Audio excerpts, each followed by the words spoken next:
کر دیا جائے گا۔ لوگ کہتے ہیں کہ سرکار کسی کو بھی خلیفہ منتخب کر کے کسی کو بھی خلیفہ بنا کر نہیں گئے، آپ ایسے ہی چلے گئے، کسی کو سرکار نے خلیفہ نہیں بنایا۔ یہ لوگوں نے زور و شور سے بات ممبر پہ چڑھ چڑھ کے اور ناچ ناچ کے کی ہے، صرف ممبر پہ چڑھ کے نہیں بلکہ ناچ ناچ کے لوگوں نے یہ بات کہی ہے کہ سرکار کسی کو خلیفہ منتخب کر کے نہیں گئے، کسی کو بھی خلیفہ بنا کر نہیں گئے۔ اور ایک طرف یہ بھی کہتے ہیں کہ حضرت ابو بکر کو مصلی سونپا، آؤ جی نماز پڑھاؤ، آ جاؤ مصلی پر۔ جذباتی ہو کے نہیں سننا، بس غور کر کے سنیں، جذبات کو قابو میں رکھیں۔ میں چاہتا ہوں کہ آپ تک میں حقیقت پہنچاؤں، جذباتی انداز میں نہیں، بس ایک آپ سمجھے کہ آپ کا ذہن میری طرف رہے اور آپ کا دھیان بھی۔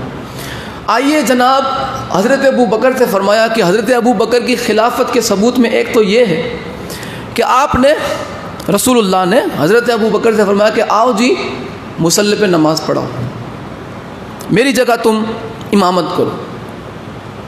انہوں نے خیال پیش کیا، وہ کتابوں میں لکھا ہے، ٹھیک ہے۔ انہوں نے دلیل بنائی اسے کہ رسول اللہ نے اپنے مصلی پر جسے کھڑا کیا وہ خلافت کے سب سے زیادہ حقدار ہیں۔ میں سادہ زبان میں بات کروں گا اور آپ تک انشاءاللہ بالکل آسانی سے پہنچے گی۔ مصلی، یہ مصلی زمین پر، اس پہ سرکار کے قدم رہتے ہیں، جس پہ سرکار کے قدم رہتے ہیں اس پہ سرکار نے فرمایا حضرت ابو بکر سے کہ جی آؤ جی نماز پڑھاؤ۔ اور پھر انہوں نے جرت کر کے یہ بھی لکھا کہ سرکار نے نعوذ باللہ ان کے پیچھے کھڑے رہ کے نماز پڑھی، جذباتی نہیں ہونا، صرف سننا۔ انہوں نے پیچھے رہ کے نماز پڑھی، نعوذ باللہ سرکار نے حضرت ابو بکر کے پیچھے کھڑے رہ کے نماز ادا کی، یہ انہوں نے لکھا۔ اور دلیل کیا پیش کی خلافت کے لیے کہ یہی تو سب سے بڑی دلیل ہے کہ سرکار نے جسے خود مصلی پہ کھڑا کیا، امامت کے مصلی پہ جسے کھڑا کیا، وہی خلافت کا سب سے زیادہ حقدار ہے۔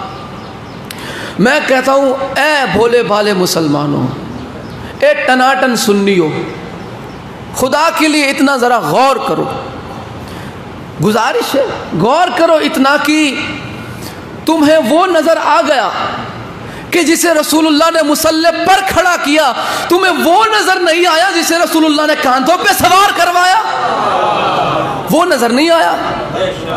مصلی پر کھڑے رہنے والا افضل ہے یا کاندھوں پہ کھڑے رہنے والا؟ مصلی پر کھڑے رہنے والا خلافت کا زیادہ حقدار ہے یا وہ جسے رسول اللہ اپنے کاندھوں پہ سوار کرا؟ کہ جس کے علاوہ وہ علی کے جس کے علاوہ رسول اللہ کے کوئی بھی اتنا قریب نہ تھا،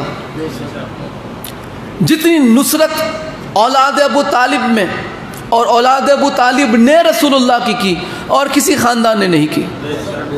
تو تمہیں وہ تو نظر آ گیا کہ سرکار نے مصلی پر کھڑا کیا تو جی آؤ جی نماز تم پڑھاؤ جاؤ۔ سرکار آخری وقت میں بیمار تھے تو آپ نے فرمایا حضرت ابو بکر سے کہ جاؤ نماز پڑھو، تو لہٰذا وہ آئے اور پھر انہوں نے نماز پڑھائی اور نعوذ باللہ سرکار نے پیچھے کھڑے رہ کے بعد نماز بھی پڑھی۔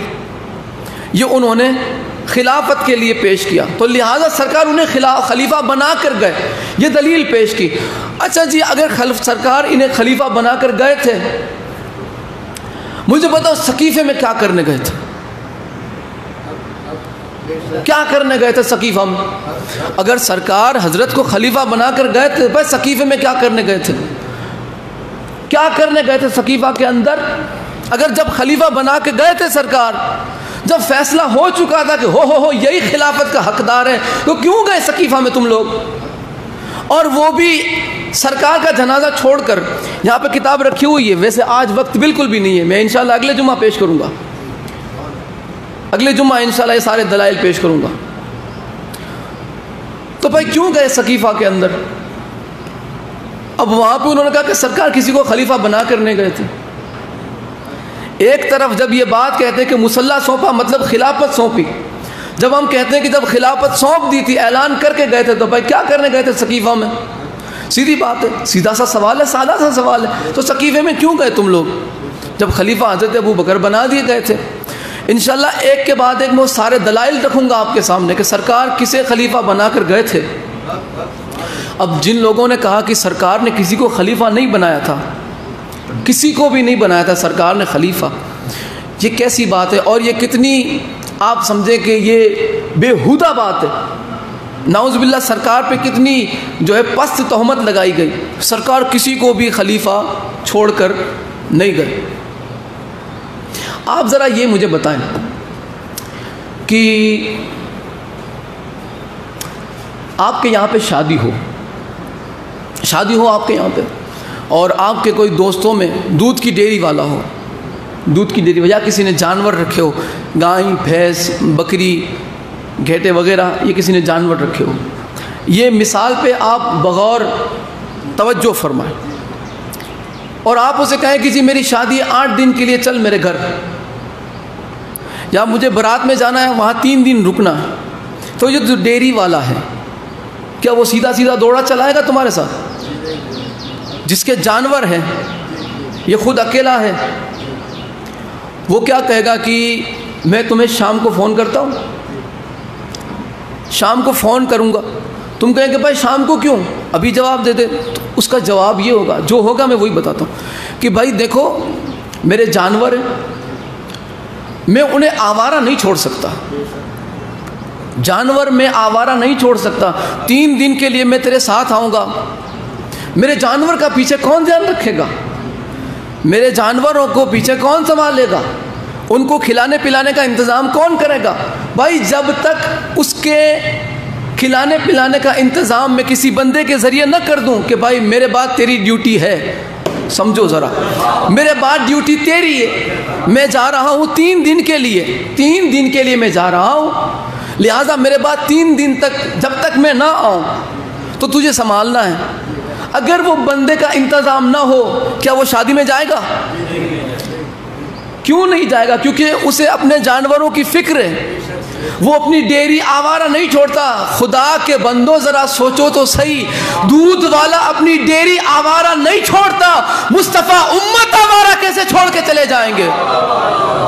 مصطفیٰ امت کیسے آوارہ چھوڑ کے چلے جائیں گے جب ڈیری والا اپنے جانور آوارہ نہیں چھوڑتا؟ جب کوئی بندہ جانور آوارہ نہیں چھوڑتا، انتظام کر کے جاتا ہے کہ میرے بعد یہ اس کی حفاظت کرے گا. ٹیچر جب جاتا ہے چھٹی پر تو پیچھے ایک اور ٹیچر کو چھوڑ کے جاتا ہے، کلاس آوارہ نہیں چھوڑتا.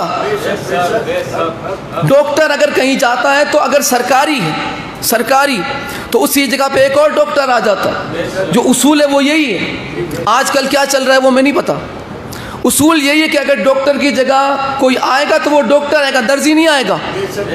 تو سرکار سے بڑا زمانے میں عالم کوئی نہیں، سرکار سے بڑا زمانے میں فاضل کوئی نہیں، سرکار سے بڑا زمانے میں قرآن کا جاننے والا کوئی نہیں. تو اب اگر دنیا سے سرکار تشریف لے جا رہے ہیں تو سرکار کے بعد کون ہونا چاہیے؟ وہی جو سب سے بڑا عالم ہے، وہی جو سب سے بڑا فاضل ہے، وہی جو سب سے بڑا دین کا جاننے والا ہے. آوارہ رسول اللہ نے نہیں چھوڑا، رسول اللہ نے امت کو آوارہ نہیں چھوڑا.